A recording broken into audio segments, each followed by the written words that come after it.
I'm Linda Ann Smith. Today I'm working with Twinkling H2Os to paint a floral watercolor. I'm beginning with 140-pound watercolor paper.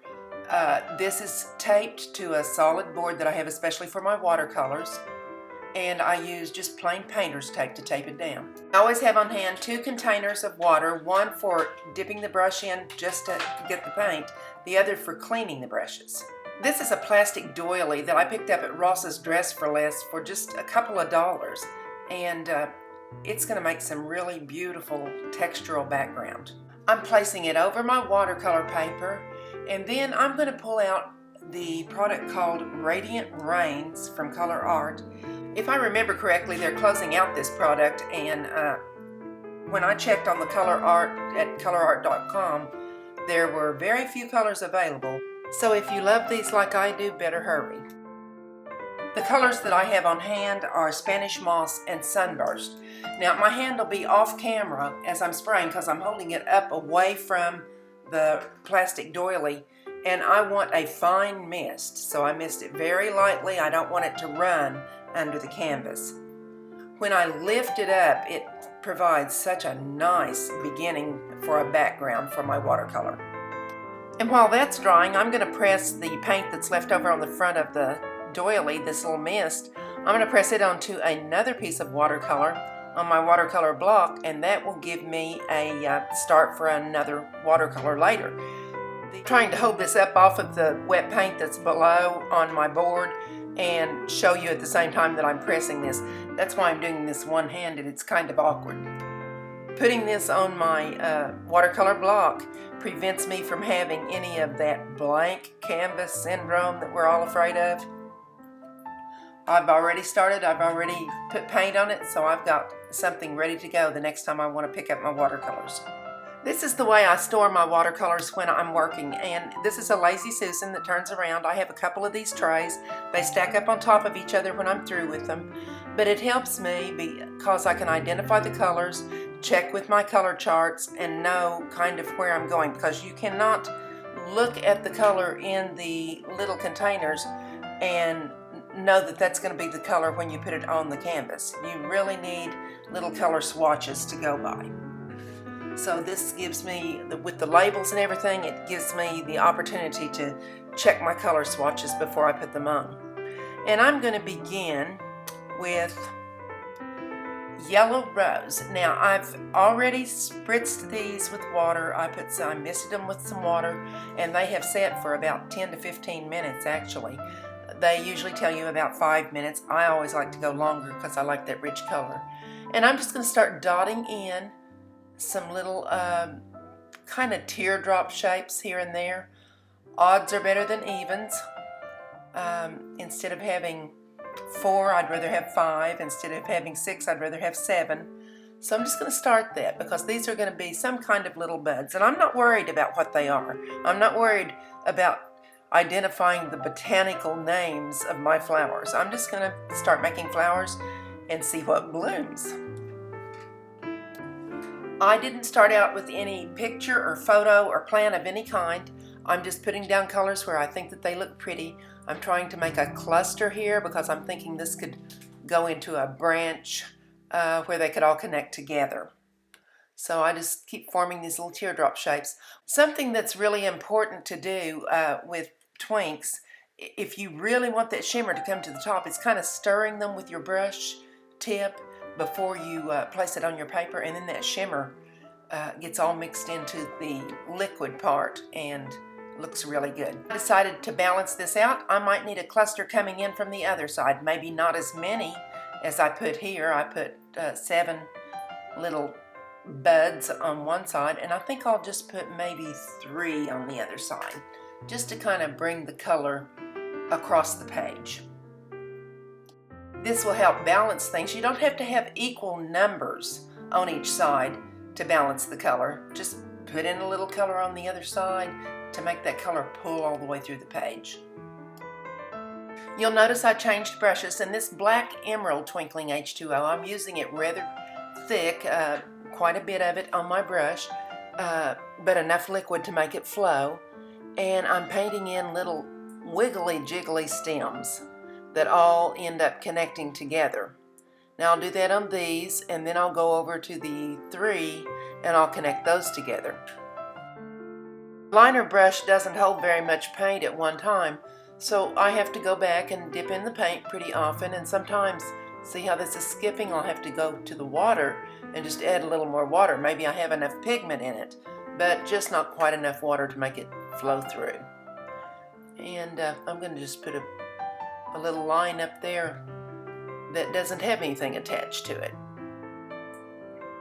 I could go down and attach this to the other stem, but I don't think I want to do that. The next color I'm going to is Coral Berry in the Twinkling H2Os. This is a real pretty color. I'm going to start by adding just plain water to the area where I want the coral berry to go.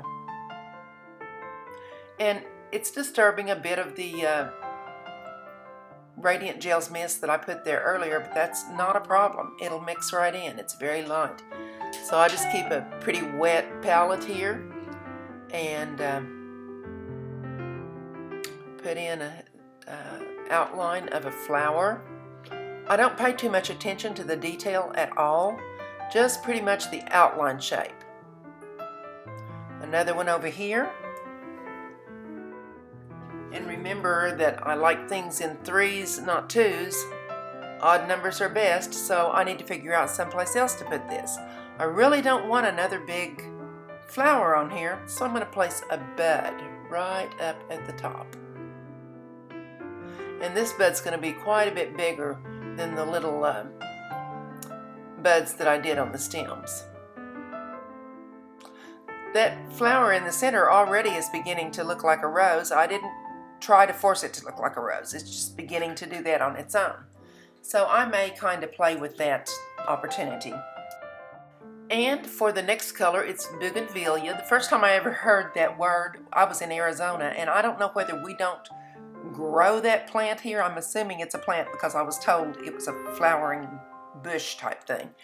But I kept asking what things were, and they told me it was Bougainvilla.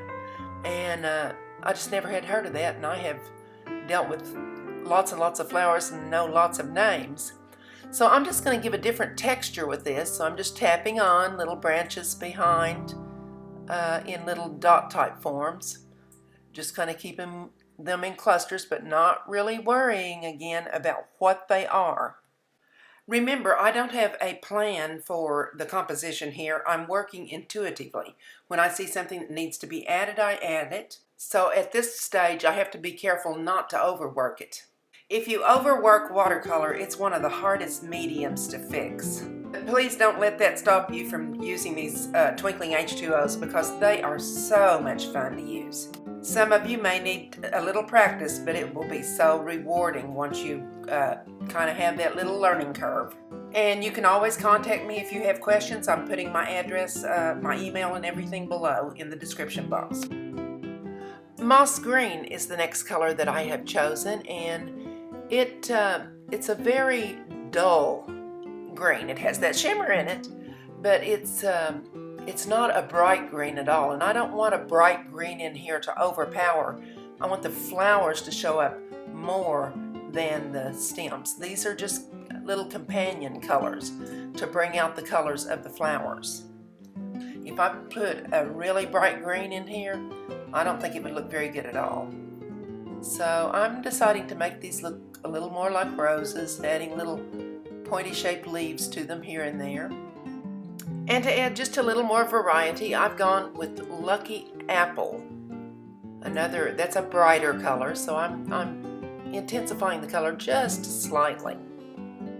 And I decided those Bougainvilla areas needed just a little more structure to them, so I used this color, the Lucky Apple, to intensify those areas. Plus I went around the little buds in the yellow flowers that I started with at first, and they almost look like little baby roses now to me.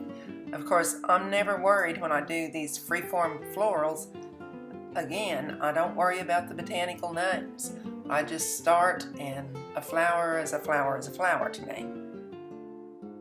And I do a few little touch-ups here and there. adding some more of this color and some more of that color until I feel like the composition looks good. One of the nice things about using this blue tape and taping it down to a board is that when you get finished and you peel that off, you have this nice white border, and it gives it a very professional look. So I'm almost finished with everything. I'll be pulling the tape and showing you the final product in a few moments, but I'd like to invite you to subscribe to my channel if you haven't already done that. Of course, it's always encouraging to see the thumbs up. I try very hard to answer every comment when you comment below. And if you'd share, that's just really awesome. If you'd like to view other artists who participated in this CAC event, just enter #LovespringArt in your YouTube search bar. Thank you so much for watching.